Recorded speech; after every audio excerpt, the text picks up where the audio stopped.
T4Xది. So మన స్టోర్లో అయితే సర్వలు అయితే పర్చేజ్ చేశారనమాట. అక్కడికైతే మంచి ప్రైస్కే ఇచ్చా. సో ఆన్లైన్ ప్రైస్కి ఇచ్చారా? మంచి రేట్కి ఇచ్చారా? ఓకే, హ్యాపీనా? ఓకే, సీలో పని చేయి పోయి. అక్కడ కావాలంటే మన స్టోర్కి అయితే విజిట్ చేసింది. మంచి ప్రైస్లో వస్తాయి, ఆన్లైన్ ప్రైస్లో ఉంటాయి. ఆన్లైన్ మీద ఎక్స్ట్రా ఏం తీసుకోరు, మీరు కంపేర్ చేసుకోండి, ఇబ్బంది ఏం లేదు. నాకంటే తక్కువ ఉంటే మా స్టోర్లో అయితే పర్చేజ్ చేసుకోండి.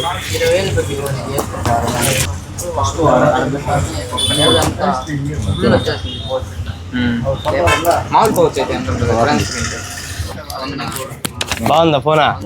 రావచ్చా మన స్టోర్కే? రావచ్చు, కొనుక్కోవచ్చా మన కాడ? వచ్చా తక్కువ రేట్లకు వస్తాయా? స్టోర్కి అయితే విజిట్ చేయండి. స్టాక్ అయితే ఫుల్గా ఉంది. సామ్సంగ్ ఉన్నాయి, ఎక్స్ట్రా ఉన్నాయి, ఎస్పీ ఉన్నాయి, ఐఫోన్స్ ఉన్నాయి, వివిధ mobiles, almost nothing mobiles, almost చాలా స్టాక్ అయితే ఉన్నాయి. స్టోర్కి అయితే విజిట్ చేయండి. లోకల్ అడ్రస్ అయితే ఫైనాన్స్ కూడా వచ్చేస్తుంది అనమాట. స్టాక్ మొబైల్స్ కూడా